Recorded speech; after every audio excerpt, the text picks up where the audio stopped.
So welcome back to our Mid-Mountain Shadows project. Ultimately, we went over some of the closeout craziness that happens, and we're obviously still in that phase. So this is gonna be Closeout Crazy Part 2, talking about how we're getting this project specifically to the finish line.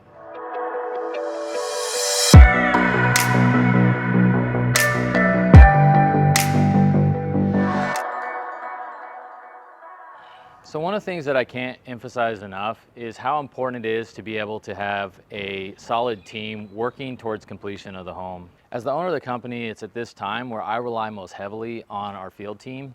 I actually try my best to stay away from the project during these few weeks so that our team has the ability to be able to get the project as far as possible without the intervention of the person that's been involved with the project from the beginning.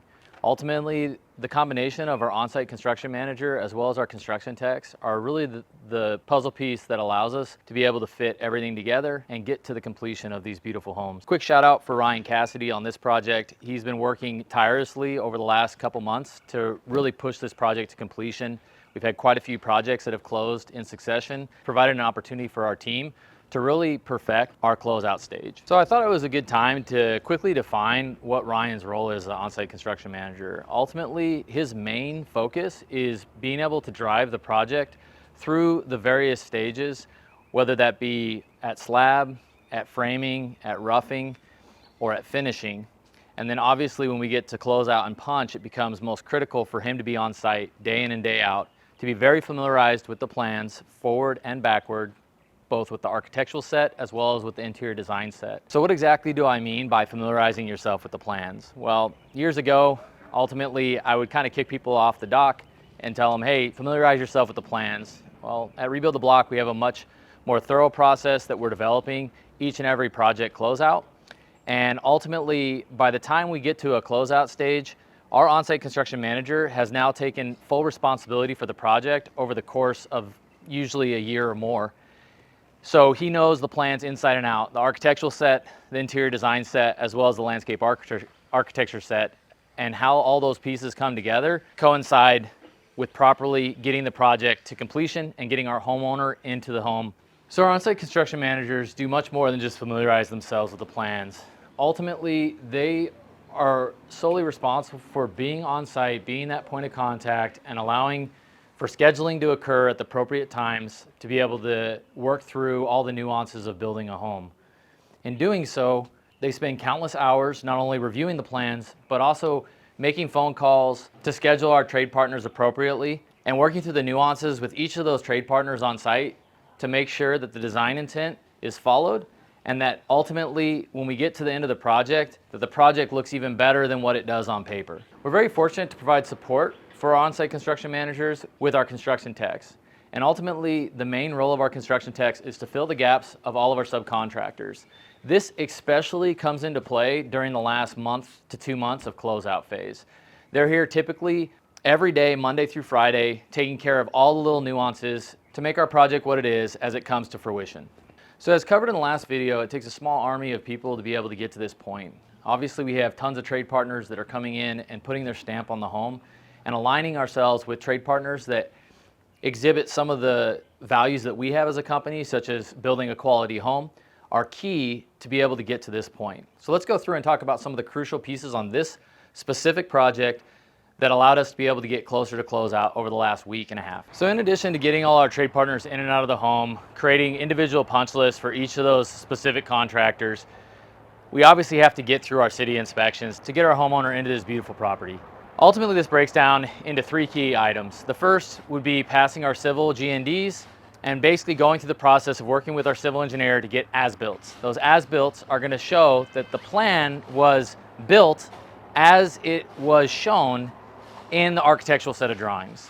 Now, to do this, one of the main keys for that is to make sure that we have the appropriate drainage as well as the appropriate retention basins that are necessary for code here in Paradise Valley that allow us to be able to make sure that not only the water drains away from the home, but that it's held on the property before it actually meets its final destination, which is the exit of the property. Ultimately, this was passed off last week, and we got the thumbs up from our team over at D&M Engineering, letting us know that the volumes were appropriate to the plan sets. Right now, we're just waiting on that final paperwork that allows us to actually show that it's stamped by an engineer.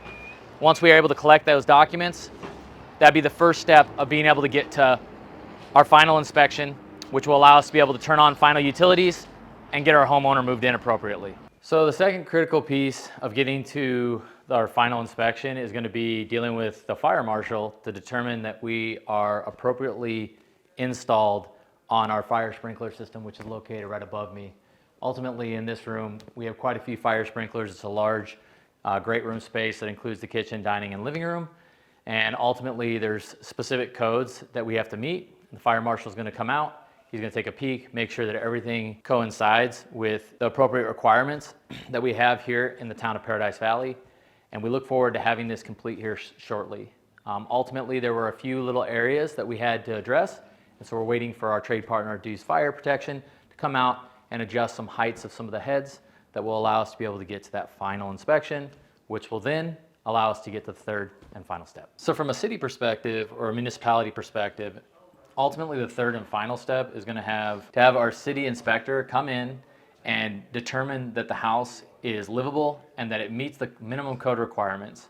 Now, most of our houses obviously exceed the minimum code requirements, and there's obviously a lot of custom details when it comes to custom home building, but ultimately we're working as a team with our civil inspectors, our fire marshal, and our city inspector to make sure that we get the appropriate sign-offs and that our homeowner feels comfortable moving into the property. So while those are the three absolute critical pieces of getting to the point where our homeowner can move in, ultimately these benchmarks only allow us to be able to move forward with the additional pieces of the puzzle that need to be complete, either when the homeowner's moved in or soon after he's able to move in. The first is going to be an extensive punching out of the home. Ultimately, the inspectors, the fire marshal, and the G&D, they're mostly looking just for the bare necessities that are within the code requirements. Hey, are our outlets all covered up? Do we have cover plates on any junction boxes? You know, is the electrical plan met? Is the mechanical plan met? You know, all those things are obviously critical for home comfort and for our homeowner being able to enjoy the home. But when it really comes to quality, they're not paying attention to how well the cabinets are installed. They're not paying attention to how well the baseboards come together. They're not really looking at the fit and finish. They're more so just making sure that the minimum safety requirements and minimum energy requirements are met. So once again, this takes us back to our internal processes as well as our internal team that's here in the field. First and foremost, our on-site construction manager is going through making thorough punch lists for each and every individual trade that comes through the property. Second, our construction techs are going to be taking care of the scope that falls outside of those boundaries. So ultimately, this is going to be things like one of our standard details, which is doing siliconized grout caulking for all the baseboards that match, or at least close match, the flooring coloration, which allows you to be able to have a seamless look throughout the home. Some of the other things that we want to focus on are some of the specific details. In this case, we're sitting in the office with this waterfall edge custom desk that was built by our cabinet company. And as you can see, there was a lot of time and attention put into this specific detail as the cabinet company took time to miter the edge appropriately so that we have this true waterfall edge matching grain look that is able to span the not only surface of the countertop, but also the waterfall edge that terminates into the flooring as seen below. So one of the things that often gets overlooked, at least in my opinion, and that I've seen over the last 9 years of building, is appliance installation. Now, ultimately, we have a lot of great manufacturers that build some amazing appliances, but every time that I've hired an appliance installation crew to come out and actually install those appliances, I feel like it's a bull in a china shop. Ultimately, we got a crew of 3 or 4 people that run in here, install appliances as quickly and hastily as possible, and a lot of times this creates issues. Ultimately, this is one of the reasons that we have our construction techs on hand to be able to fill the gaps of our subcontractors, because we feel like this is such a critical step and component in the process, not to mention the ease of being able to take care of this at any given junction point throughout the project allows us to be able to spend the time appropriate to make sure that everything is buttoned up and secured as per the manufacturer's recommendation for installation. It also allows us to be able to get these things in when appropriate during the closeout phase. Literally, these guys are the unsung heroes of the project. One of the key aspects when we get to the final stages of construction is the amount of garbage and trash that constantly is accumulating on the job site.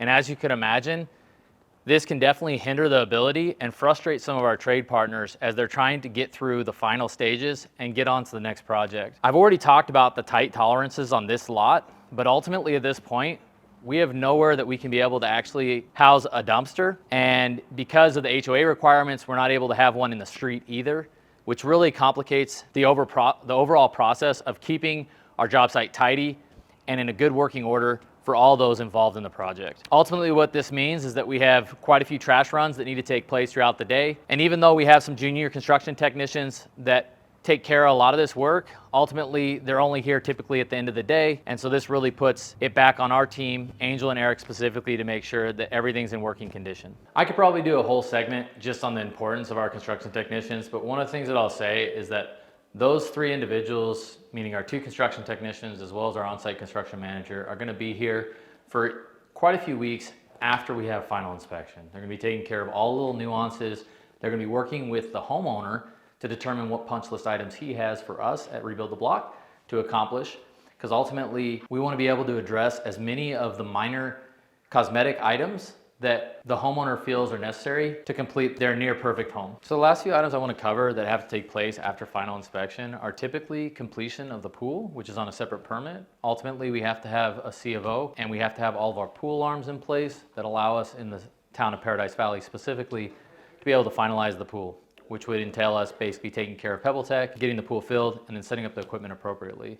The other thing that really allows us to be able to finalize the exterior of the home would be that G&D that we talked about. Now that we have sign off from our civil engineers that our basins are appropriately designed and built, ultimately that'll allow us to be able to finish up the additional pieces and components of the planting plan, the lighting plan, and all the final little minor pieces that make this outdoor space amazing both in the winter and in the summer. So while things have died down here a little bit at Mid-Mountain Shadows, ultimately the Closeout Crazy will continue for the next couple weeks as we prepare for the homeowners to be able to call this place home. We're so happy that you're following along. We definitely would love your feedback on anything that you'd like to see in the future. But in the meantime, please click to subscribe below, give us a like or a follow, and follow us on all our social media platforms. Have a great day.